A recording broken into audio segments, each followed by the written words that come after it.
Il-Gvern ta' Robert Abela iddeċida li l-karga ta' Kummissarju tal-Istandards fil-ħajja pubblika ma tibqax tkun deċiża permezz ta' qbil bejn iż-żewġ naħat tal-Kamra tar-Rappreżentanti u biex tgħaddi tiegħu għażel li jbiddel il-liġi. Din il-mossa ġabet kritika minn bosta kif permezz ta' din id-deċiżjoni se jkun hemm riskju li tiddajjef il-ħidma li saret minn dan l-uffiċċju f'dawn l-aħħar snin, kif ukoll jaf tkun daqqa għal proċess demokratiku f'pajjiżna. Dwar din id-deċiżjoni ħadna l-kummenti tal-eks kummissarju tal-Istandards George Hisler, illi min-naħa tiegħu b'kawtela appella għal konsensus bejn iż-żewġ naħat. Il-Kummissarju tal-Istandards mhux ħajbqa' jkun maħtur mit-2/3 tal-Kamra tar-Rappreżentanti. Taħseb din deċiżjoni hija daqqa fuq id-demokrazija ta' pajjiżna?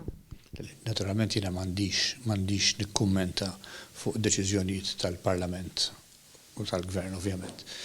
Nittama biss li dak ix-xogħol li inbeda jitkompla bl-istess ritmu, bl-istess entużjażmu u kemm jista' jkun malajr. U iktar ma jkun hemm konsensus naturalment aħjar għal kulħadd għax anke għall-kredibilità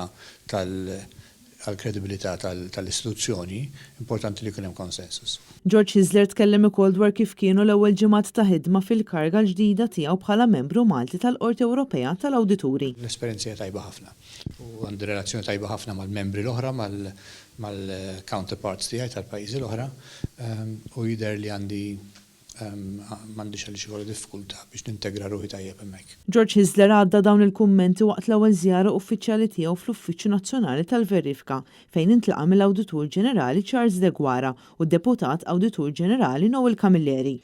Matul din iż-żjara huwa ppreżenta rapport ta' ħidma li saret matul din is-sena fil-Qorti Ewropea tal-Awdituri. George Hisler enfasizza l-bżonn li r-rapporti speċjali tal-Qorti Ewropea jaslu għand l-entitajiet u d-dipartimenti tal-Gvern ta' kull stat membru. Dan sabiex ix-xogħol tal-qorti iwassal għal valur miżjud fl-operat tal-gvernijiet, speċjalment billi tissaħħaħ il-governanza tajba fl-użu tar-riżorsi provduti mill-Kummissjoni Ewropea.